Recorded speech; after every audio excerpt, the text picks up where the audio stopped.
Napay nga ugto kaninyong tanan. Welcome to Region 8. Fasten your belt and relax, for we are about to explore the beauty of Eastern Visayas. But before that, let us know the background of this region. Region 8 is composed of 6 provinces, namely Leyte, Southern Leyte, Biliran, Samar, Western Samar, Eastern Samar, and Northern Samar. The region is also endowed with beautiful natural attractions like beaches, caves, mountains, and lakes. Now, Eastern Visayas has become a favorite destination of tourists and investors because of its abundant economic resources, natural beauty, and improved transportation and telecommunication facilities. It has an agriculture-based economy, being the top producers of abaca and the third largest coconut growing region in the country. People mostly speak two dialects, which are Cebuano and Waray.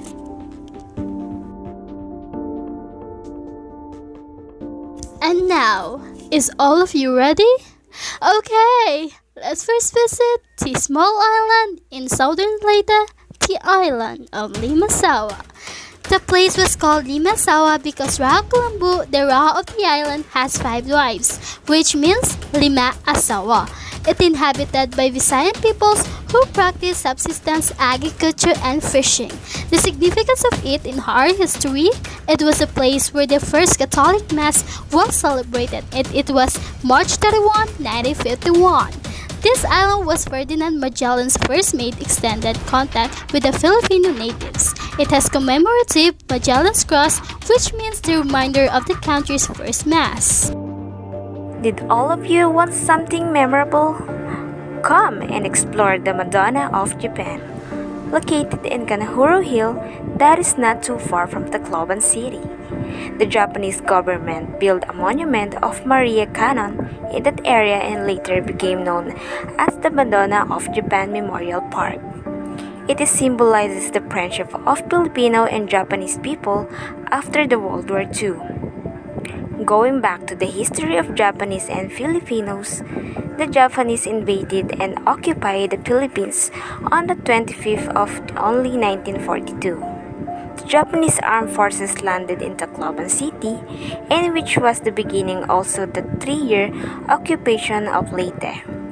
Time passed by, the two countries reconciled, and it is a great representation of forgiveness and what happened in the past during these darkest times, and wherein the happenings in the World War II should never be forgotten. Oops, my energy, Papa. Be ready, because we will now explore one of the region's major tourist attractions, Leyte Landing Memorial MacArthur Park, located in the municipality of Palo Leyte, Philippines. It is commemorate the historic landing of the general itself in Leyte Gulf at the start of the campaign to recapture and liberate the Philippines from the Japanese occupation on October 1944. This was the fulfillment of the promise made by General Douglas MacArthur, and remember his famous line, "I shall return." His landing happened on October 20, 1944. This event led to a largest naval battle of the World War II and also the world's largest naval battle in terms of gross tonnage sank, and the Japan's eventual defeat and later surrender after almost 3 years.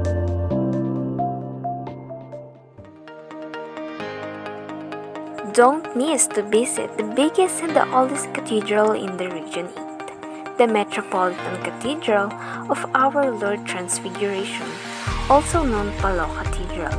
It is a Roman Catholic church located at Palo Leyte in the Philippines. This church, built in the year of 1956 by the Jesuits, which became the residence for some time. The place was converted into the hospital during the World War II and destroyed by the Typhoon Yolanda in 2013 and was restored in the time for Pope Francis pray for the soul of all the victims during his visit in January 2015.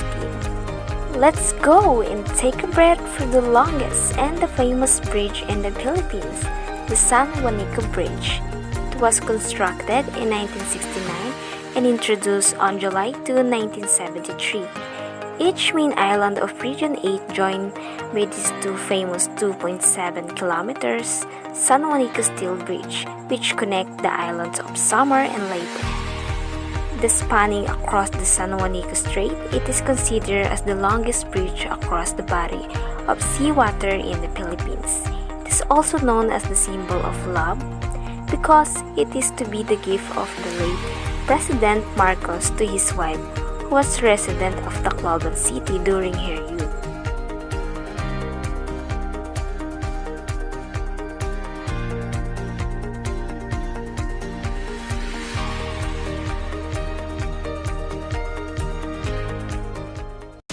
Now, we will fly toward the hidden paradise of Visayas, Northern Samar, wherein we can see the fascinating Kapul Island that comprises such historical structures, the Kapul Lighthouse, Kapul Church, and Fortress, which built back in the late 18th. The name of Kapul was get from Acapulco in Mexico. And a little bit of information, Acapulco is the largest beach. It has the best harbor on the Pacific coast of Mexico and one of the finest natural anchorages in the world. The significance of Kapul Island to history, it served as a guidepost for galleon sailing trade routes between Acapulco and Manila. Let's go to Ormoc City. Did all of you know this city is filled with various fascinating landmarks that highlight the province of Leyte's rich history and the role it played in history? I'm glad to present one of their proudest attractions, known as the oldest bridge in the city, Puente de la Reina.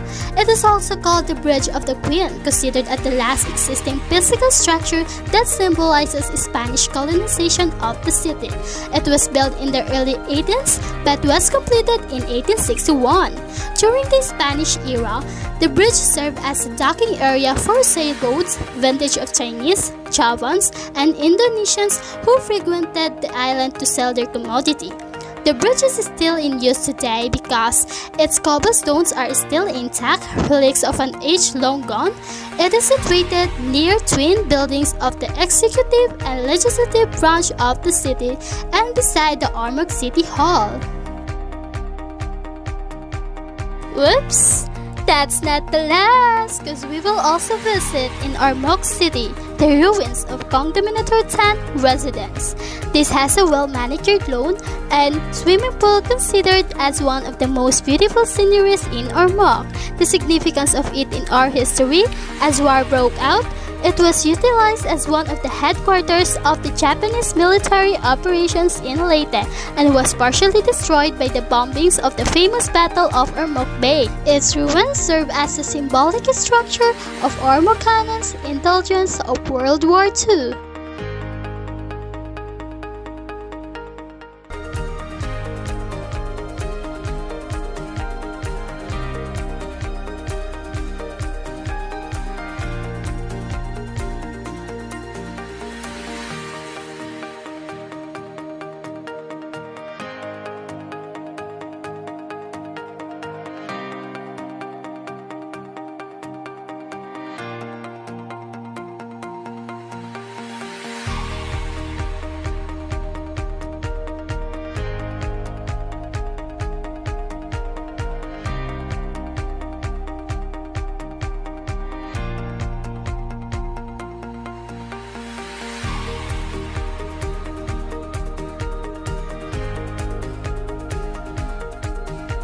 That's all for our exciting and breathtaking journey to Region 8 Eastern Visayas.